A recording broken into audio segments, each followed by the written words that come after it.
Hi friends, ದಿನದ ಎಲ್ಲಾ ಪ್ರಮುಖ ಸುದ್ದಿಯನ್ನ ನಿಮಗೆ ತಲುಪಿಸೋ ಮಸ್ತ್ ಮಗ ಚಾನೆಲ್ನ ಫುಲ್ ನ್ಯೂಸ್ಗೆ ಸ್ವಾಗತ. ಗಲ್ಫ್ನಲ್ಲಿ ಭಾರತದ ಮತ್ತೊಂದು ಹಡಗು ಮುಳುಗಿದೆ. ಮತ್ತೊಂದು ಕಡೆ ದೇಶದಲ್ಲಿ ಪೆಟ್ರೋಲ್ ಡೀಸೆಲ್ಗೆ ಪರ್ಯಾಯ ಇಂಧನ ತರೋ ನಿಟ್ಟಿನಲ್ಲಿ ಕೇಂದ್ರ ಸರ್ಕಾರ ಮಹತ್ವದ ಹೆಜ್ಜೆ ಇಟ್ಟಿದೆ. ಅತ್ತ ಮಹಾರಾಷ್ಟ್ರದಲ್ಲಿ ಆಪರೇಷನ್ ಟೈಗರ್ ಶುರುವಾಗಿರೋ ಮಾಹಿತಿ ಸಿಕ್ಕಿದ್ದು, ಇತ್ತ ಟಿಎಂಸಿ ಬಂಡಾಯ ತಾರಕಕ್ಕೇರಿದೆ. ಪಕ್ಷದ ದೊಡ್ಡ ದೊಡ್ಡ ತಲೆಗಳೆಲ್ಲ ಮಮತಾ ಬ್ಯಾನರ್ಜಿ ಬಿಟ್ಟು ಓಡೋಗ್ತಿದ್ದಾರೆ. ರಾಜ್ಯದಲ್ಲೂ ಸಾಕಷ್ಟು ಡೆವಲಪ್ಮೆಂಟ್ಗಳಾಗಿವೆ. ಎಲ್ಲವನ್ನ ಒನ್ ಬೈ ಒನ್ ನೋಡ್ಕೊಂಡು ಬರೋಣ. ಮೊದಲಿಗೆ ಗಲ್ಫ್ನಲ್ಲಿ ಆಗಿರೋ ಬೆಳವಣಿಗೆ ನೋಡಿ, ಆಮೇಲೆ ಬೇರೆ ಸುದ್ದಿಗಳ ಕಡೆ ನೋಡೋಣ.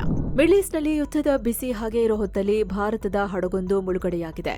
ಒಮಾನ್ ಕರಾವಳಿಯಲ್ಲಿ ಭಾರತದ ಧ್ವಜವಿದ್ದ ಎಂಎಸ್ವಿ ವಿರಾಟ್ 1 ಅನ್ನೋ ಹಡಗು ಸಮುದ್ರ ತಳ ಸೇರಿದೆ. ಇದಕ್ಕೆ ತಾಂತ್ರಿಕ ದೋಷ ಕಾರಣ ಎನ್ನಲಾಗ್ತಿದೆ. ಈ ಹಡಗಿನಲ್ಲಿ ಒಟ್ಟು 14 ಜನ ಭಾರತೀಯ ನಾವಿಕರು ಇದ್ರು. ಮೊದಲು ಇಂಜಿನ್ ಫೇಲ್ ಆಗಿ ಹಡಗಿನ ಒಳಗೆ ನೀರು ನುಗ್ಗಿತ್ತು. ಈ ಹಡಗು ಅಪಾಯದಲ್ಲಿರೋ ಮಾಹಿತಿ ಸಿಕ್ಕ ತಕ್ಷಣ ಅಮೆರಿಕದ ನೇವಿ ತುರ್ತು ರಕ್ಷಣಾ ಕಾರ್ಯಾಚರಣೆ ಮಾಡಿದೆ ಅಂತ ಗೊತ್ತಾಗಿದೆ. ಮೊದಲು P-8 ಪೊಸೈಡನ್ ಸಮುದ್ರ ಕಣ್ಗಾವಲು ವಿಮಾನವನ್ನ ಆ ಪ್ರದೇಶಕ್ಕೆ ಕಳಿಸಿತು. ಆ ವಿಮಾನ ಹಡಗಿನ ಪಕ್ಕದಲ್ಲೇ ಲೈಫ್ ರಾಫ್ಟ್ ಹಾಕಿತ್ತು.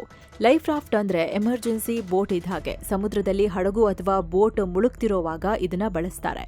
ಇದನ್ನು ಸಾಮಾನ್ಯವಾಗಿ ರಬ್ಬರ್ ಅಥವಾ ಸಿಂಥೆಟಿಕ್ ವಸ್ತುವಿನಿಂದ ಮಾಡಿರ್ತಾರೆ. ಇದರ ಜೊತೆಗೆ ಅಮೆರಿಕದ ನೇವಿ ಪಕ್ಕದಲ್ಲೇ ಇದ್ದ ಎಂಇ ಜಬಲ್ ಅಲಿ 9 ಹಡಗಿನ ಸಹಾಯ ಪಡ್ಕೊಂಡಿದೆ. ಹಡಗು ಮುಳುಗೋಕೆ ಶುರುವಾದ್ಮೇಲೆ ಭಾರತೀಯ ಸಿಬ್ಬಂದಿ ಆ ಲೈಫ್ ರಾಫ್ಟ್ಗೆ ಶಿಫ್ಟ್ ಆಗಿದ್ದಾರೆ. ಹೀಗಾಗಿ ಗಲ್ಫ್ ಭಾಗದಲ್ಲಿ ಭಾರತೀಯರನ್ನೊಳಗೊಂಡ ಮತ್ತೊಂದು ದೊಡ್ಡ ಅನಾಹುತ ತಪ್ಪೋಗಿದೆ. ಈ ಘಟನೆ ಬಗ್ಗೆ ಮಸ್ಕತ್ತಿನಲ್ಲಿರೋ ಭಾರತೀಯ ರಾಯಭಾರ ಕಚೇರಿ ಅಧಿಕೃತವಾಗಿ ಮಾಹಿತಿ ನೀಡಿದೆ. ಬೋಟ್ ಅಪಾಯಕ್ಕೆ ಸಿಲುಕಿದ್ದ ಮಾಹಿತಿ ನಮಗೆ ಸಿಕ್ಕಿತ್ತು. ಇದರಲ್ಲಿ 14 ಜನ ಭಾರತೀಯ ನಾವಿಕರು ಇದ್ರು. ಒಮನ್ ಅಧಿಕಾರಿಗಳು ಮತ್ತು ಪಕ್ಕದಲ್ಲಿದ್ದ ಹಡಗುಗಳ ಜೊತೆ ಸೇರಿ ರಕ್ಷಣಾ ಕಾರ್ಯಾಚರಣೆ ಮಾಡಿದ್ದೇವೆ. ಎಲ್ಲರೂ ಸೇಫ್ ಆಗಿದ್ದಾರೆ ಅಂದಿದೆ. ಹಡಗಿನ ಇಂಜಿನ್ ಫೇಲ್ ಆಗಿದ್ದಕ್ಕೆ ಈ ತರ ಆಗಿತ್ತು ಅಂತ ಹೇಳಿದೆ. ಅಂದಹಾಗೆ ಕಳೆದ ವಾರ ನಮ್ಮ ದಿಗ್ಬಂಧನ ಉಲ್ಲಂಘನೆ ಮಾಡಿದ್ದಾರೆ ಅಂತ ಅಮೆರಿಕ ಭಾರತೀಯ ನಾವಿಕರಿದ್ದ 3 ಹಡಗುಗಳ ಮೇಲೆ ದಾಳಿ ಮಾಡಿತ್ತು. 2 ಹಡಗಿನಲ್ಲಿದ್ದ ನಾವಿಕರಿಗೆ ಏನೂ ಆಗಿರಲಿಲ್ಲ. ಆದರೆ ಮತ್ತೊಂದು ಹಡಗಿನಲ್ಲಿ 3 ನಾವಿಕರು ಸಾವನ್ನಪ್ಪಿದ್ರು. ಹೀಗಾಗಿ ಈಗ ಮುಳುಗಡೆಯಾದ ಹಡಗಿಗೂ ಅಮೆರಿಕ ದಾಳಿ ಕಾರಣನಾ ಅನ್ನೋ ವದಂತಿ ಹಬ್ಬಿತ್ತು.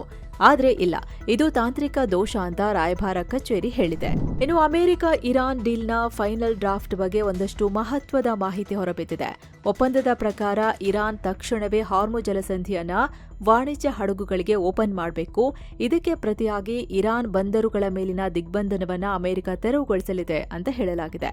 ಜೊತೆಗೆ ಅಮೆರಿಕ ಇರಾನ್ ಮೇಲಿನ ತೈಲ ನಿರ್ಬಂಧಗಳನ್ನ ಸಡಿಲಿಕೆ ಮಾಡೋಕೆ ಒಪ್ಕೊಂಡಿದೆ. ಹಾಗೆ ಫ್ರೀಸ್ ಆಗಿರೋ ಇರಾನ್ನ $25 ಬಿಲಿಯನ್ ಹಣವನ್ನ ಕೂಡ ಅಮೆರಿಕ ಬಿಡುಗಡೆ ಮಾಡಲಿದೆ. ಅಂತಿಮ ಒಪ್ಪಂದ ಆಗೋವರೆಗೂ ಇರಾನ್ ಮೇಲೆ ಯಾವುದೇ ಹೊಸ ನಿರ್ಬಂಧ ಹಾಕದೇ ಇರೋಕೆ ಅಮೆರಿಕ ನಿರ್ಧರಿಸಿದೆ ಅಂತ ಹೇಳಲಾಗಿದೆ. ಅಲ್ಲದೆ ಇರಾನ್ ಅಣ್ವಸ್ತ್ರ ತಯಾರಿಸಲ್ಲ ಅಂತ ಒಪ್ಕೊಂಡಿದ್ಯಂತೆ. ತನ್ನ ಅಣುಸ್ಥಾವರಗಳನ್ನ ವಿಸ್ತರಿಸಲ್ಲ ಅಂತ ಇರಾನ್ ಭರವಸೆ ಕೊಟ್ಟಿದೆ. ಮುಂದಿನ 60 ದಿನಗಳಲ್ಲಿ ಈ ಬಗ್ಗೆ ಫೈನಲ್ ಡೀಲ್ ಆಗಲಿದೆ ಅಂತ ವರದಿ ಹೇಳಿದೆ. ಇನ್ನು ಈ ಶಾಂತಿ ಮಾತುಕತೆಗೆ ಇಸ್ರೇಲ್ ಹೆಜ್ಬುಲ್ಲಾಗಳು ಬೆಂಕಿ ಹಾಕಿದ್ದಾರೆ. ಈಗ ಲೆಬನಾನ್ ಮೇಲೆ ಇಸ್ರೇಲ್ ವಾಯುಪಡೆ ಭಾರೀ ದಾಳಿ ನಡೆಸಿದೆ. ಬೈರುತ್ನ ದಕ್ಷಿಣ ಭಾಗದಲ್ಲಿ ನಡೆದ ದಾಳಿಯಲ್ಲಿ ಕನಿಷ್ಠ 3 ಸಾವನ್ನಪ್ಪಿದ್ದಾರೆ, ಹಲವರು ಗಾಯಗೊಂಡಿದ್ದಾರೆ. ಹಿಜ್ಬುಲ್ಲಾ ಉತ್ತರ ಇಸ್ರೇಲ್ ಮೇಲೆ ಡ್ರೋನ್ ದಾಳಿ ಮಾಡಿ ಕದನ ವಿರಾಮ ಉಲ್ಲಂಘನೆ ಮಾಡಿತ್ತು. ಅದಕ್ಕೆ ಪ್ರತಿಕಾರ ಹೇಳಿದೀವಿ ಅಂತ ಇಸ್ರೇಲ್ ಹೇಳಿದೆ. ಹಾಗೆ ದಕ್ಷಿಣ ಲೆಬನಾನ್ನ 29 ಜಾಗಗಳನ್ನ ತಕ್ಷಣ ಖಾಲಿ ಮಾಡಿ ಅಂತ ಇಸ್ರೇಲ್ ಹೊಸ ವಾರ್ನಿಂಗ್ ಕೂಡ ಕೊಟ್ಟಿದೆ. ಸೊ ಈಗ ಇರಾನ್ ಇದಕ್ಕೆ ಯಾವ ತರ ಪ್ರತಿಕ್ರಿಯೆ ಕೊಡುತ್ತೆ ನೋಡಬೇಕು. ಯಾಕಂದ್ರೆ ಅಮೆರಿಕ ಇರಾನ್ ಒಪ್ಪಂದದಲ್ಲಿ ಈ ಲೆಬನಾನ್ ವಿಷಯ ಕೂಡ ಇಂಪಾರ್ಟೆಂಟ್. ಅವ್ರ ಮೇಲೆ ಇಸ್ರೇಲ್ ದಾಳಿ ಮಾಡಿದ್ರೆ ಈ ಕದನ ವಿರಾಮ ಸಕ್ಸಸ್ ಆಗಲ್ಲ ಅಂತ ಇರಾನ್ ಹೇಳ್ತಾ ಬಂದಿದೆ. ಹೀಗಾಗಿ ಈಗೇನ್ ಮಾಡ್ತಾರೆ ಅನ್ನೋ ಕುತೂಹಲ ಇದೆ. ಇನ್ನು ನಮ್ಮ ದೇಶದ ವಿಚಾರಕ್ಕೆ ಬಂದ್ರೆ, ಪೆಟ್ರೋಲ್ ಡೀಸೆಲ್ ಅನ್ನ ದೂರ ಇಡೋ ನಿಟ್ಟಿನಲ್ಲಿ ಸರ್ಕಾರ ಮತ್ತೊಂದು ದೊಡ್ಡ ಹೆಜ್ಜೆ ಇಟ್ಟಿದೆ. 100% ಎಥೆನಾಲ್ ಇಂಧನ ಬಳಸುವುದಕ್ಕೆ ಈಗ ಕಾನೂನು ಮಾನ್ಯತೆ ನೀಡಿದೆ. ಕೇಂದ್ರ ರಸ್ತೆ ಸಾರಿಗೆ ಮತ್ತು ಹೆದ್ದಾರಿ ಸಚಿವ ನಿತಿನ್ ಗಡ್ಕರಿ ಈ ಘೋಷಣೆಯನ್ನ ಮಾಡಿದ್ದಾರೆ. ಅಂದ್ರೆ ಇನ್ಮುಂದೆ ವಾಹನಗಳು ಸಂಪೂರ್ಣವಾಗಿ ಎಥೆನಾಲ್ನಿಂದಲೇ ಓಡೋದಕ್ಕೆ ಅವಕಾಶ ಸಿಕ್ಕಿದೆ. ಈ ಬಗ್ಗೆ ಮಾತನಾಡಿರೋ ಗಡ್ಕರಿ ಅವರು, ಎಥೆನಾಲ್ ಪೆಟ್ರೋಲ್ಗೆ ಅತ್ಯುತ್ತಮ ಪರ್ಯಾಯ ಆಗಲಿದೆ. ವಾರ್ಷಿಕ 22 ಲಕ್ಷ ಕೋಟಿ ರೂಪಾಯಿಗಳ ಇಂಧನ ಆಮದು ಹೊರೆ ಇದರಿಂದ ಕಡಿಮೆ ಆಗುತ್ತೆ. ವಾಹನಗಳಲ್ಲಿ 100% ಎಥೆನಾಲ್ ಬಳಸೋ ನಿಯಮಾವಳಿಗಳಿಗೆ ನಾನು ಸಹಿ ಹಾಕಿದ್ದೀನಿ. ಮುಂದಿನ 1.5 ತಿಂಗಳಲ್ಲಿ ಟೊಯೋಟಾ, ಸುಜುಕಿ, ಹುಂಡೈ ಕಂಪನಿಗಳು 100% ಎಥೆನಾಲ್ನಿಂದ ಓಡೋ ವಾಹನಗಳನ್ನ ಬಿಡುಗಡೆ ಮಾಡಲಿವೆ ಅಂತ ಗಡ್ಕರಿ ಹೇಳಿದ್ದಾರೆ. ಅಂದಹಾಗೆ ಸರ್ಕಾರ ಇತ್ತೀಚೆಗಷ್ಟೇ E85 ಇಂಧನವನ್ನ ಲಾಂಚ್ ಮಾಡಿತ್ತು. ಅಂದ್ರೆ 85% ಎಥೆನಾಲ್ ಮತ್ತು 15% ಪೆಟ್ರೋಲ್ ಮಿಶ್ರಣ ಇರೋ ತೈಲ ದಿಲ್ಲಿಲಿ ಲಾಂಚ್ ಆಗಿದೆ. ಈಗ ಭಾರತದಲ್ಲಿ ವಾಹನಗಳು ಸಂಪೂರ್ಣ ಎಥೆನಾಲ್ನಿಂದ ಓಡೋಕೆ ಅಧಿಕೃತವಾಗಿ ಅವಕಾಶ ಸಿಕ್ಕಿದೆ. ಈ ನಿರ್ಧಾರ ಭಾರತಕ್ಕೆ ಯಾಕಿಷ್ಟು ಇಂಪಾರ್ಟೆಂಟ್ ಅಂದ್ರೆ, ಸಚಿವರು ಹೇಳಿದಾಗೆ ಭಾರತ ಪ್ರತಿ ವರ್ಷ 22 ಲಕ್ಷ ಕೋಟಿ ರೂಪಾಯಿಯನ್ನ ಇಂಧನ ಆಮದಿಗೆ ಖರ್ಚು ಮಾಡ್ತಿದೆ. ಸೊ ಎಥೆನಾಲ್ ಬಳಕೆಯಿಂದ ವಿದೇಶಕ್ಕೆ ಹರಿದು ಹೋಗೋ ಡಾಲರ್ ದೇಶದಲ್ಲೇ ಉಳಿಯುತ್ತೆ. ಎರಡನೇದಾಗಿ ಎಥೆನಾಲ್ ಅನ್ನ ಮುಖ್ಯವಾಗಿ ಕಬ್ಬು, ಜೋಳ ಮತ್ತು ಕೃಷಿ ತ್ಯಾಜ್ಯಗಳಿಂದ ತಯಾರಿಸಲಾಗುತ್ತೆ. ಇದರಿಂದ ನಮ್ಮ ರೈತರಿಗೆ ಲಾಭ ಆಗುತ್ತೆ. ಜೊತೆಗೆ ಪೆಟ್ರೋಲ್ ಮತ್ತು ಡೀಸೆಲ್ಗೆ ಹೋಲಿಸಿದ್ರೆ ಎಥೆನಾಲ್ ಕ್ಲೀನ್ ಇಂಧನ. ಇದರಿಂದ ಪರಿಸರ ಮಾಲಿನ್ಯ ದೊಡ್ಡ ಪ್ರಮಾಣದಲ್ಲಿ ಕಮ್ಮಿ ಆಗುತ್ತೆ. ಜೊತೆಗೆ ಕಚ್ಚಾ ತೈಲಕ್ಕಾಗಿ ಭಾರತ ಬೇರೆ ದೇಶಗಳ ಮೇಲೆ ಅವಲಂಬನೆಯಾಗುವುದು ತಪ್ಪತ್ತೆ. ಜಾಗತಿಕ ಮಾರ್ಕೆಟ್ನಲ್ಲಿ ತೈಲ ಬೆಲೆ ಏರಿಕೆಯಾದರೂ ಭಾರತಕ್ಕೆ ಯಾವುದೇ ಆತಂಕ ಇರಲ್ಲ. ಇನ್ನು ಆಟೋಮೊಬೈಲ್ ಕಂಪನಿಗಳು ಎಥೆನಾಲ್ನಿಂದ ಓಡೋ ಹೊಸ ಫ್ಲೆಕ್ಸ್ ಫ್ಯೂಯಲ್ ವಾಹನಗಳನ್ನು ತಯಾರಿಸುತ್ತಿವೆ. ಇದು ದೇಶದಲ್ಲೇ ಹೊಸ ಹೂಡಿಕೆ, ಉದ್ಯೋಗ ಸೃಷ್ಟಿಗೆ ಕಾರಣ ಆಗುತ್ತೆ. ಹೀಗಾಗಿ ಕೇಂದ್ರ ಸರ್ಕಾರ ಇದನ್ನ ಅಗ್ರೆಸಿವ್ ಆಗಿ ಪುಷ್ ಮಾಡ್ತಿದೆ. ಇನ್ನು ಪಶ್ಚಿಮ ಬಂಗಾಳದ ರಾಜಕೀಯ ಮತ್ತಷ್ಟು ರೋಚಕವಾಗ್ತಿದೆ. ಟಿಎಂಸಿ ರೆಬೆಲ್ ಸಂಸದರ ಪಟ್ಟಿ ದಿನದಿಂದ ದಿನಕ್ಕೆ ದೊಡ್ಡದಾಗ್ತಿದೆ. ಈ ಸಲ ಮಮತಾ ಆಪ್ತ ಬಳಗದಲ್ಲಿ ಗುರುತಿಸಿಕೊಂಡಿದ್ದ ಸಂಸದ ಸುದೀಪ್ ಬಂಡೋಪಾಧ್ಯಾಯ ಬಂಡಾಯ ಬಣ ಸೇರಿದ್ದಾರೆ. ದಿಲ್ಲಿಯಲ್ಲಿ ಕೇಂದ್ರ ಗೃಹ ಸಚಿವ ಅಮಿತ್ ಶಾ ಅವರನ್ನ ಭೇಟಿಯಾಗಿದ್ದಾರೆ. ಈ ಮೂಲಕ ಟಿಎಂಸಿ ಬಂಡಾಯ ಬಣದಲ್ಲಿರೋ ಎಂಪಿಗಳ ಸಂಖ್ಯೆ 20ಕ್ಕೆ ಏರಿದೆ. ಇನ್ನು ಇವರ ಪತ್ನಿ ಶಾಸಕಿ ನಯನಾ ಕೂಡ ರೆಬೆಲ್ಸ್ ಕ್ಯಾಂಪ್ ಸೇರೋ ಸಾಧ್ಯತೆ ಇದೆ. ಇನ್ನು ಸೋಮವಾರ ಟಿಎಂಸಿ ಬಂಡಾಯ ಸಂಸದರೆಲ್ಲ ಸೇರಿ ಸ್ಪೀಕರ್ ಓಂ ಬಿರ್ಲಾರನ್ನ ಭೇಟಿಯಾಗಲಿದ್ದಾರೆ. ತಮ್ಮ ಬಣವನ್ನೇ ನಿಜವಾದ ಟಿಎಂಸಿ ಅಂತ ಗುರುತಿಸಿ ಅಂಥೇಳಿ ಸ್ಪೀಕರ್ಗೆ ಮನವಿ ಮಾಡಲಿದ್ದಾರೆ ಅಂತ ಸುದ್ದಿ ಬರ್ತಿದೆ. ಇದೇ ವೇಳೆ ಮಮತಾ ಬಣದ ಸಂಸದರು ಸ್ಪೀಕರ್ ಓಂ ಬಿರ್ಲಾರನ್ನ ಭೇಟಿಯಾಗಿದ್ದಾರೆ. ರೆಬೆಲ್ ಸಂಸದರಿಗಿಂತ ಮೊದಲೇ ಮಮತಾ ಬಣ ಭೇಟಿಯಾಗಿರೋದು ಕುತೂಹಲ ಮೂಡಿಸಿದೆ. ಅತ ಟಿಎಂಸಿ ಹಿರಿಯ ನಾಯಕ ಮಾಜಿ ಸಚಿವ ಮಾನಸ್ ರಂಜನ್ ಭುಯಾನ್ ಕೂಡ ಟಿಎಂಸಿಗೆ ಗುಡ್ ಬೈ ಹೇಳಿದ್ದಾರೆ. ಇತ್ತ ಮಮತಾ ಬ್ಯಾನರ್ಜಿ ಕೂಡ ಕ್ರಮ ತಗೊಂಡಿದ್ದಾರೆ. ಬಂಡಾಯ ಬಣ ಸೇರಿದವರನ್ನೇ ಪಕ್ಷದ ಪ್ರಮುಖ ಸ್ಥಾನದಿಂದ ತೆಗೆದುಹಾಕ್ತಿದ್ದಾರೆ. ಸುದೀಪ್ ಬ್ಯಾನರ್ಜಿ ಅವರನ್ನ ಉತ್ತರ ಕೋಲ್ಕತಾ ಟಿಎಂಸಿ ಅಧ್ಯಕ್ಷ ಸ್ಥಾನದಿಂದ ವಜಾ ಮಾಡಲಾಗಿದೆ. ಎಂಪಿ ಸಯೋನಿ ಘೋಷ್ ಅವರನ್ನ ಟಿಎಂಸಿ ಯುವ ಘಟಕದ ಅಧ್ಯಕ್ಷೆ ಸ್ಥಾನದಿಂದ ಕೆಳಗಿಳಿಸಿದ್ದಾರೆ. ಅತ ಟಿಎಂಸಿ ಮಹಿಳಾ ಘಟಕದ ಅಧ್ಯಕ್ಷೆ ಸ್ಥಾನದಿಂದ ಕೋಲ್ಕತಾ ದಕ್ಷಿಣದ ಸಂಸದೆ ಮಾಲಾ ರಾಯ್ ಅವರನ್ನ ಕೆಳಗಿಳಿಸಲಾಗಿದೆ. ಇನ್ನು ಸ್ನೇಹಿತರೆ, ಸೆವೆನ್ ಸ್ಯಾಂಡ್ಸ್ ಅವರು ಕಾಮಾಖ್ಯ ಶಕ್ತಿಪೀಠ, ಬ್ರಹ್ಮಪುತ್ರ ನದಿ, ಉಮಾನಂದ ದೇಗುಲ, ವಶಿಷ್ಠ ಆಶ್ರಮಕ್ಕೆ ಟ್ರಿಪ್ ಆಯೋಜಿಸಿದ್ದಾರೆ. ಈ ಪ್ಯಾಕೇಜ್ನಲ್ಲಿ ಸೀನಿಯರ್ ಸಿಟಿಸನ್ಸ್ಗೆ ಸ್ಪೆಷಲ್ ಕೇರ್ ಸಿಗಲಿದೆ. ಆಸಕ್ತರು ಕಾಲ್ ಮಾಡಿ ಬುಕ್ ಮಾಡ್ಕೊಳ್ಳಿ. ಇನ್ನು ನೆರೆಯ ಮಹಾರಾಷ್ಟ್ರದ ರಾಜಕೀಯದಲ್ಲಿ ಆಪರೇಷನ್ ಟೈಗರ್ ಹೆಸರು ಭಾರೀ ಸದ್ದು ಮಾಡ್ತಿದೆ. ಆಡಳಿತದಲ್ಲಿರೋ ಏಕನಾಥ್ ಶಿಂಧೆ ಬಣ ಹಾಗೂ ಬಿಜೆಪಿ ಸೇರಿ ಎಂಪಿಗಳನ್ನ ಬೇಟೆಯಾಡ್ತಿವೆ. ಅದಕ್ಕೆ ಈ ತರ ಕೋಡ್ ನೇಮ್ ಇಡಲಾಗಿದೆ ಅಂತ ಸುದ್ದಿ ಬರ್ತಿದೆ. ಮುಖ್ಯವಾಗಿ ಉದ್ಧವ್ ಠಾಕ್ರೆ ಬಣದ ಲೋಕಸಭಾ ಎಂಪಿಗಳನ್ನ ತಮ್ಮ ಕಡೆ ಸೆಳೆಯೋಕೆ ಈ ಪ್ಲಾನ್ ನಡೆಯುತ್ತಿದೆ ಅನ್ನೋ ಮಾತುಗಳು ಕೇಳಿಬರ್ತಿವೆ. ಲೋಕಸಭೆಯಲ್ಲಿ ಎನ್ಡಿಎ ಸಂಖ್ಯಾಬಲ ಜಾಸ್ತಿ ಮಾಡಿಕೊಂಡು ಡಿಲಿಮಿಟೇಷನ್ ಬಿಲ್ ಪಾಸ್ ಮಾಡಿಕೊಳ್ಳೋದು ಈ ಆಪರೇಷನ್ ಟೈಗರ್ನ ಮೇನ್ ಟಾರ್ಗೆಟ್ ಎನ್ನಲಾಗ್ತಿದೆ. ಇನ್ನು ತಮ್ಮ ಎಂಪಿಗಳು ಜಂಪ್ ಆಗ್ತಾರೆ ಅನ್ನೋ ರೂಮರ್ಸ್ ಜೋರಾಗ್ತಿದ್ದಂತೆ ಉದ್ಧವ್ ಠಾಕ್ರೆ ತಮ್ಮ 9 ಎಂಪಿಗಳ ಜೊತೆ ಮೀಟಿಂಗ್ ಮಾಡಿದ್ದಾರೆ. ಈ ಎಲ್ರೂ ಅಟೆಂಡ್ ಆಗಿ ನಾವೆಲ್ಲರೂ ಠಾಕ್ರೆ ಜೊತೆಗೆ ಇರ್ತೀವಿ ಅಂತ ಹೇಳಿದ್ದಾರೆ. ಆದ್ರೆ ಬಿಲ್ ಪಾಸ್ ಮಾಡೋಕೆ ಬೇಕಾಗಿರೋ 2/3 ಮೆಜಾರಿಟಿ ಪಡ್ಕೊಳ್ಳೋಕೆ ಎನ್ಡಿಎ ಭಾರೀ ಕಸರತ್ತು ಮಾಡ್ತಿದೆ ಅನ್ನೋ ಮಾಹಿತಿ ಸಿಗ್ತಿದೆ. ಯಾಕಂದ್ರೆ ಈಗಾಗಲೇ ಶರದ್ ಪವಾರ್ ಬಣಕ್ಕೂ ಬಿಜೆಪಿ ಗಾಳ ಹಾಕ್ತಿದೆ ಅನ್ನೋ ವರದಿಗಳು ಬರ್ತಿವೆ. ಅವರ ಪಕ್ಷದಲ್ಲಿ 9 ಸಂಸದರಿದ್ದಾರೆ. ಈ ಪೈಕಿ ಕೆಲ ಎಂಪಿಗಳ ಜೊತೆ ಬಿಜೆಪಿ ನಾಯಕರು ಸೀಕ್ರೆಟ್ ಆಗಿ ಮಾತುಕತೆ ನಡೆಸುತ್ತಿದ್ದಾರೆ. ಸಂಸತ್ನಲ್ಲಿ ಬಿಲ್ಗಳು ಬಂದಾಗ ಅಡ್ಡ ಮತದಾನ ಮಾಡೋಕೆ ಇಲ್ಲಾಂದ್ರೆ ವೋಟಿಂಗ್ಗೆ ಗೈರಾಗೋಕೆ ಆಫರ್ ಕೊಡ್ತಿದ್ದಾರೆ ಅನ್ನೋ ವರದಿಗಳಿವೆ. ಈ ಬಗ್ಗೆ ಶಾಸಕ ರೋಹಿತ್ ಪವಾರ್ ಕೂಡ ಆರೋಪ ಮಾಡಿದ್ದಾರೆ. ಬಿಜೆಪಿ ಆಪರೇಷನ್ ಕಮಲದ ಮೂಲಕ ವಿಪಕ್ಷಗಳನ್ನ ಕಂಪ್ಲೀಟ್ ಆಗಿ ಮುಗಿಸೋಕೆ ನೋಡ್ತಿದೆ ಅಂತ ವಾರ್ನಿಂಗ್ ಕೊಟ್ಟಿದ್ದಾರೆ. ಇನ್ನೊಂದು ಕಡೆ ಡೆಪ್ಯೂಟಿ ಸಿಎಂ ಆಗಿದ್ದ ಅಜಿತ್ ಪವಾರ್ ನಿಧನದ ನಂತರ ಅವರ ಎನ್ಸಿಪಿ ಬಣದ ಕಥೆ ಕೂಡ ಅತಂತ್ರವಾಗಿದೆ. ಸದ್ಯ ಆಡಳಿತದಲ್ಲಿರೋ ಈ ಬಣ ತಮ್ಮ ಉಳಿಗಾಗಿ ಪೂರ್ತಿಯಾಗಿ ಬಿಜೆಪಿ ಹೈಕಮಾಂಡ್ ಮೇಲೆ ಡಿಪೆಂಡ್ ಆಗಿದೆ. ಸೊ ಇದನ್ನೇ ಯೂಸ್ ಮಾಡಿಕೊಂಡು ಬಿಜೆಪಿ ಇಡೀ ಮಹಾರಾಷ್ಟ್ರ ರಾಜಕೀಯದ ಮೇಲೆ ತನ್ನ ಕಂಟ್ರೋಲ್ ಸಾಧಿಸೋಕೆ ನೋಡ್ತಿದೆ ಅಂತ ಹೇಳಲಾಗ್ತಿದೆ. ಅಂದಾಗೆ ಸ್ನೇಹಿತರೆ, ಸದ್ಯ ಲೋಕಸಭೆಯಲ್ಲಿ ಸ್ಪೀಕರ್ ಸೇರಿ ಎನ್ಡಿಎ ಬಳಿ 294 ಸಂಸದರಿದ್ದಾರೆ. ಆದ್ರೆ ಈಗ ಮಮತಾ ಬ್ಯಾನರ್ಜಿಯ ಟಿಎಂಸಿ ಪಾರ್ಟಿಯ 20 ಜನ ಎಂಪಿಗಳು ಬಂಡಾಯ ಎದ್ದು ಎನ್ಡಿಎಗೆ ಸಪೋರ್ಟ್ ಮಾಡ್ತಿದ್ದಾರೆ. ಇದರಿಂದ ಈ ನಂಬರ್ 314ಕ್ಕೆ ಏರಿಕೆಯಾಗಲಿದೆ. ಒಟ್ಟು 543 ಸ್ಥಾನಗಳಿರೋ ಲೋಕಸಭೆಯಲ್ಲಿ 3 ಸೀಟ್ ಖಾಲಿ ಇವೆ. ಹೀಗಾಗಿ 2/3 ಮೆಜಾರಿಟಿಗೆ 360 ನಂಬರ್ ಬೇಕು. ಅಂದ್ರೆ ಎನ್ಡಿಎಗೆ ಇನ್ನೂ 46 ಸಂಸದರ ಕೊರತೆ ಇದೆ. ಡಿಎಂಕೆ, ವೈಎಸ್ಆರ್ ಕಾಂಗ್ರೆಸ್ ಮತ್ತು ಇನ್ನೊಂದಷ್ಟು ಚಿಕ್ಕಪುಟ್ಟ ಪಕ್ಷಗಳನ್ನ ಮತದಾನ ನಡೆಯುವಾಗ ದೂರ ಇರುವಂತೆ ನೋಡ್ಕೊಂಡ್ರೆ ಬೇಕಾಗಿರೋ ನಂಬರ್ಗೆ ಹತ್ರ ಆಗ್ಬೋದು. ಇನ್ನು ರಾಜ್ಯಸಭೆಯಲ್ಲೂ 3 ಜನ ಟಿಎಂಸಿ ಎಂಪಿಗಳು ರಾಜೀನಾಮೆ ಕೊಟ್ಟಿದ್ದಾರೆ. ಬಂಗಾಳದ 3 ಖಾಲಿ ಸೀಟ್ ಗೆದ್ರೆ ಈ ನಂಬರ್ 155ಕ್ಕೆ ಹೋಗುತ್ತೆ. ಆಗ ರಾಜ್ಯಸಭೆಯಲ್ಲಿ 2/3 ಮೆಜಾರಿಟಿಗೆ ಕೇವಲ 8 ಸೀಟ್ ಮಾತ್ರ ಶಾರ್ಟೇಜ್ ಇರುತ್ತೆ. ಹೀಗಾಗಿ ಈ ಆಪರೇಷನ್ ಟೈಗರ್ ವಿಷಯ ತುಂಬಾ ದೊಡ್ಡ ಸಂಚಲನಕ್ಕೆ ಕಾರಣವಾಗಿದೆ. ಇದಕ್ಕೆ ಕಾಂಗ್ರೆಸ್ ತೀವ್ರ ಆಕ್ರೋಶ ಹೊರಹಾಕಿದೆ. ಡಿಲಿಮಿಟೇಷನ್ ಬಿಲ್ ಪಾಸ್ ಮಾಡೋಕೆ ಹೋಗಿ ಈ ಸ್ವಯಂ ಘೋಷಿತ ಚಾಣಕ್ಯ ಅಮಿತ್ ಶಾ ಮುಖಭಂಗ ಅನುಭವಿಸಿದ್ದಾರೆ. ಈಗ ಮುಂಗಾರು ಅಧಿವೇಶನಕ್ಕೂ ಮುನ್ನ ವಿಪಕ್ಷಗಳನ್ನ ಒಡೆಯೋಕೆ ನೋಡ್ತಿದ್ದಾರೆ. ಆದ್ರೆ ಅವರ ಈ ಪ್ಲಾನ್ ವರ್ಕ್ ಆಗಲ್ಲ ಅಂತ ವಾಗ್ದಾಳಿ ನಡೆಸಿದೆ. ಇನ್ನು ಈ ಸ್ಟೋರಿ ನೋಡಿ. ವರದಕ್ಷಿಣೆ ಕೇಸ್ನಲ್ಲಿ ಆರೋಪಿ ಬಂಧನಕ್ಕೆ ಹೋಗಿದ್ದ ಬೆಂಗಳೂರಿನ ಎಚ್ಎಎಲ್ ಪೊಲೀಸರು ರಾಜಸ್ಥಾನದಲ್ಲಿ ಅರೆಸ್ಟ್ ಆಗಿದ್ದಾರೆ. ಇವರನ್ನ ಪಿಎಸ್ಐ ಅನಿತಾ, ಹೆಡ್ ಕಾನ್ಸ್ಟೇಬಲ್ ಉಳುವಪ್ಪ ಮತ್ತು ಕಾನ್ಸ್ಟೇಬಲ್ ಯತೀಶ್ ಅಂತ ಗುರುತಿಸಲಾಗಿದೆ. ವರದಕ್ಷಿಣೆ ಕೇಸ್ನ ಆರೋಪಿಯನ್ನ ಭೇಟಿ ಮಾಡಿ ಈ ಪೊಲೀಸರು ಆತನ ಬಳಿ 2 ಲಕ್ಷ ರೂಪಾಯಿಗೆ ಡಿಮ್ಯಾಂಡ್ ಮಾಡಿದ್ರು. ಆದ್ರೆ ಅಷ್ಟು ಹಣ ಇಲ್ಲ, ನನ್ನ ಕೈಲಾದಷ್ಟು ಹಣ ಕೊಡ್ತೀನಿ ಅಂತ ಆರೋಪಿ ಹೇಳಿದ್ದ. ಕೊನೆಗೆ ಜೈಪುರದ ಹೋಟೆಲ್ ಒಂದರಲ್ಲಿ 40,000 ರೂಪಾಯಿ ಲಂಚ ಪಡೆಯುವಾಗ ನಮ್ಮ ರಾಜ್ಯದ ಪೊಲೀಸರು ಸಿಕ್ಕಿಬಿದ್ದಿದ್ದಾರೆ. ಸದ್ಯ ರಾಜಸ್ಥಾನ ಎಸಿಬಿ ಇವರನ್ನ ವಿಚಾರಣೆ ಮಾಡ್ತಿದೆ. ಇತ್ತ ಬಿಡದಿ ಟೌನ್ಶಿಪ್ ವಿಚಾರಕ್ಕೆ ಸಂಬಂಧಿಸಿದಂತೆ ಕಾಂಗ್ರೆಸ್ ಹಾಗೂ ಜೆಡಿಎಸ್ ಮಧ್ಯೆ ಸಂಘರ್ಷ ನಡೀತಿದೆ. ಈಗ ಮಾಗಡಿ ಕಾಂಗ್ರೆಸ್ ಶಾಸಕ ಎಚ್.ಸಿ. ಬಾಲಕೃಷ್ಣ ಕೇಂದ್ರ ಸಚಿವ ಕುಮಾರಸ್ವಾಮಿ ಅವರ ವಿಡಿಯೋ ರಿಲೀಸ್ ಮಾಡಿದ್ದಾರೆ. ಆ ವಿಡಿಯೋದಲ್ಲಿ ಕುಮಾರಸ್ವಾಮಿ ಬಿಡದಿ ಟೌನ್ಶಿಪ್ ಮಾಡೋ ಪ್ಲಾನ್ ಇತ್ತು ಅಂತ ರೈತರಿಗೆ ವಿಡಿಯೋ ಕಾಲ್ ಮೂಲಕ ಹೇಳಿದ್ದಾರೆ. 40% ಡೆವಲಪ್ಮೆಂಟ್ ಲ್ಯಾಂಡ್ ನೀಡೋಕೆ ನಾನು ರೆಡಿ ಇದ್ದೆ ಅಂತ ಹೇಳಿದ್ದಾರೆ.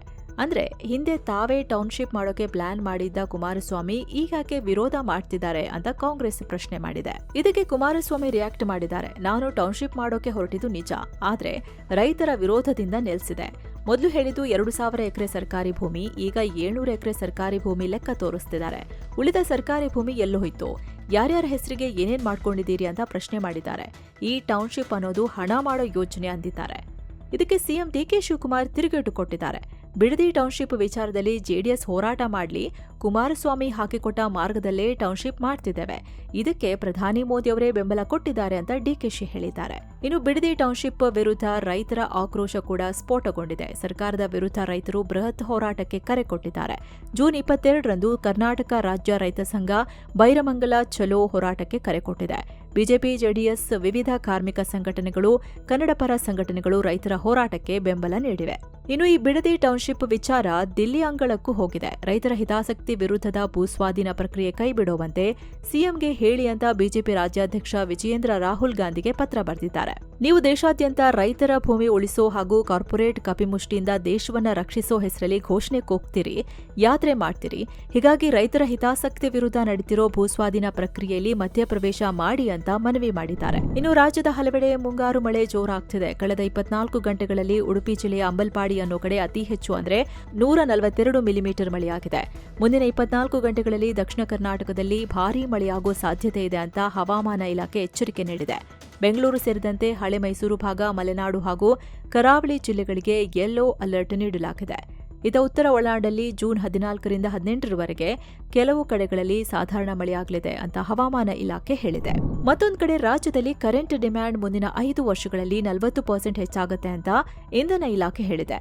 ಸದ್ಯಕ್ಕೆ ಕರ್ನಾಟಕದಲ್ಲಿ ವರ್ಷಕ್ಕೆ 1 ಲಕ್ಷ ಮಿಲಿಯನ್ ಯೂನಿಟ್ಸ್ ಕರೆಂಟ್ ಖರ್ಚಾಗ್ತಿದೆ. ಇದು 2031ರ ಹೊತ್ತಿಗೆ 1.4 ಲಕ್ಷ ಮಿಲಿಯನ್ ಯೂನಿಟ್ಸ್ಗೆ ಏರಿಕೆಯಾಗುತ್ತೆ ಅಂತ ಹೇಳಿದೆ.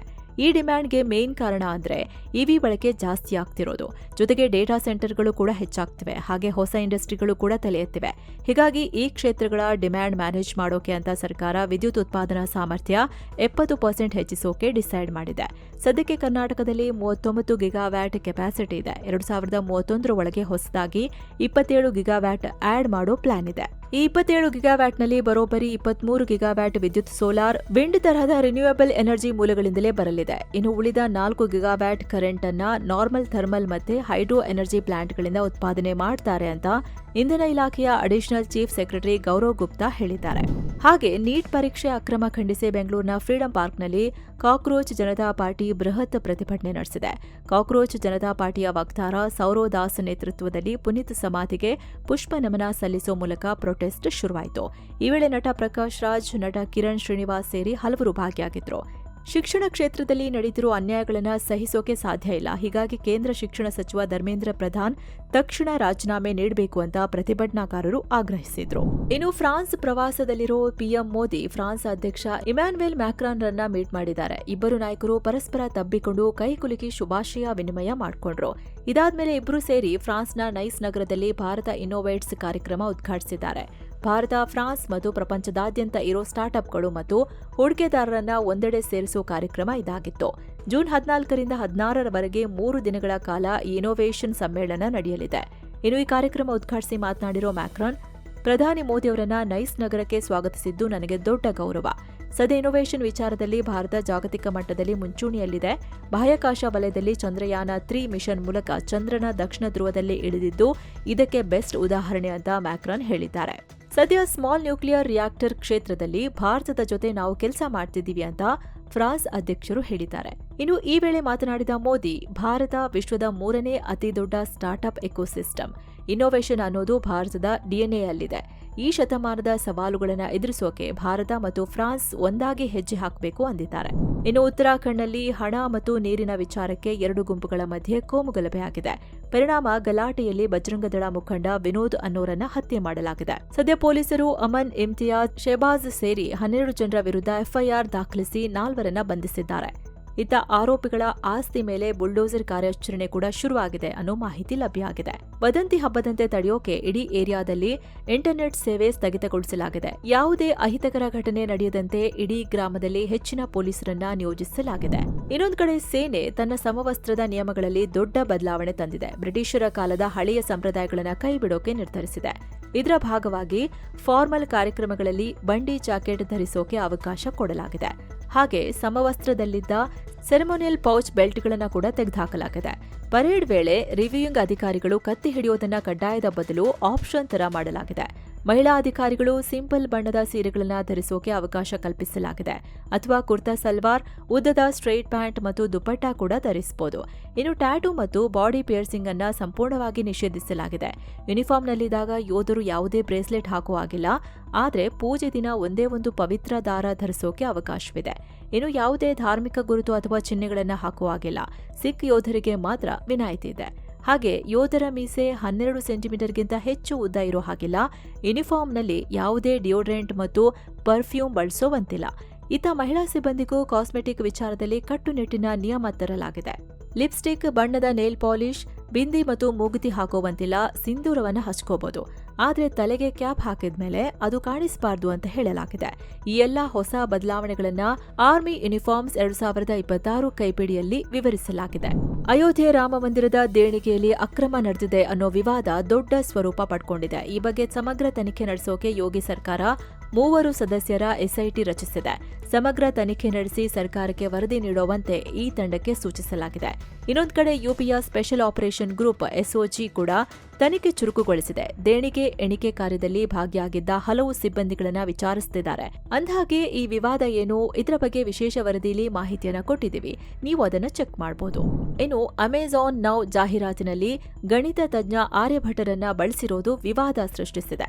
0 ಡೆಲಿವರಿ ಚಾರ್ಜ್ಗೆ ಶ್ರೇಷ್ಠ ಗಣಿತ ತಜ್ಞರನ್ನ ಲಿಂಕ್ ಮಾಡಲಾಗಿದೆ. ಅವರಿಗೆ ಅಪಮಾನ ಮಾಡಲಾಗಿದೆ ಅಂತ ಹೇಳಿ ಹಿಂದೂ ಜನಜಾಗೃತಿ ಸಮಿತಿ ಆರೋಪಿಸಿದೆ. ಹಾಗೆ ಇದೇ ಕಾರಣಕ್ಕೆ ಈ ಸಮಿತಿ ಅಮೆಜಾನ್ ಕಂಪನಿಗೆ ಲೀಗಲ್ ನೋಟಿಸ್ ಕೂಡ ಕಳಿಸಿದೆ. 48 ಗಂಟೆಯೊಳಗೆ ಜಾಹೀರಾತು ವಾಪಸ್ ಪಡೆದು ಕ್ಷಮೆಯಾಚಿಸಿ ಅಂತ ಅಮೆಜಾನ್ಗೆ ಡೆಡ್ಲೈನ್ ನೀಡಲಾಗಿದೆ. ಆನ್ಲೈನ್ನಲ್ಲೂ ಬಾಯ್ಕಾಟ್ ಅಮೆಜಾನ್ ಅಭಿಯಾನ ಜೋರಾಗ್ತಿದೆ. ಆದರೆ ಅಮೆಜಾನ್ ಕಡೆಯಿಂದ ಈವರೆಗೂ ಯಾವುದೇ ರಿಪ್ಲೈ ಬಂದಿಲ್ಲ.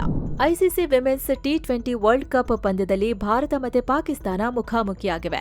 ಇಂಗ್ಲೆಂಡ್ನ ಬರ್ಮಿಂಗ್ಹ್ಯಾಮ್ನಲ್ಲಿ ಮ್ಯಾಚ್ ನಡೆಯುತ್ತಿದೆ. ಟಾಸ್ ಗೆದ್ದ ಭಾರತದ ಕ್ಯಾಪ್ಟನ್ ಹರ್ಮನ್ಪ್ರೀತ್ ಕೌರ್ ಮೊದಲು ಬ್ಯಾಟಿಂಗ್ ಆಯ್ಕೆ ಮಾಡಿಕೊಂಡಿದ್ದಾರೆ. ಆದರೆ ಟಾಸ್ಗೂ ಮುನ್ನ ಆಗಲಿ ಅಥವಾ ಟಾಸ್ ಆದ್ಮೇಲಾಗ್ಲಿ ಪಾಕಿಸ್ತಾನದ ಕ್ಯಾಪ್ಟನ್ ಫಾತಿಮಾ ಸನಾ ಜೊತೆ ಹರ್ಮನ್ಪ್ರೀತ್ ಕೌರ್ ಶೇಕ್ ಹ್ಯಾಂಡ್ ಮಾಡಿಲ್ಲ. ಸೊ ಮಹಿಳಾ ವರ್ಲ್ಡ್ ಕಪ್ನಲ್ಲೂ Bharat no shake hand policy continue ಮಾಡಿದೆ. ಇನ್ನು ಫುಲ್ ನ್ಯೂಸ್ ರೆಕಾರ್ಡ್ ಆಗೋ ಹೊತ್ತಿಗೆ ಮ್ಯಾಚ್ ಸ್ಕೋರ್ ಈ ತರ ಇತ್ತು. ಸೊ ಫ್ರೆಂಡ್ಸ್, ಇದಾಗಿತ್ತು ಇವತ್ತಿನ ಫುಲ್ ನ್ಯೂಸ್. ಇನ್ನು ವಿಡಿಯೋ ಕೆಳಗೆ ಜಾಯಿನ್ ಆಪ್ಷನ್ ಇದೆ, ಆಸಕ್ತರು ಜಾಯಿನ್ ಆಗ್ಬೋದು. ಇದರಿಂದ ನಿಮಗೆ ವಿಶೇಷ ವಿಡಿಯೋಗಳು ಸಿಗುತ್ತೆ. ಹಾಗೆ ನಮ್ಮ ತಂಡಕ್ಕೆ ಬೆಂಬಲ ಕೊಟ್ಟಂತೆಯೂ ಆಗುತ್ತೆ. ಆಸಕ್ತರು ಕನ್ಸಿಡರ್ ಮಾಡಬಹುದು. ಹೀಗೆ ಮತ್ತೆ ಭೇಟಿ ಆಗ್ತಿರೋಣ. ನಮಸ್ಕಾರ.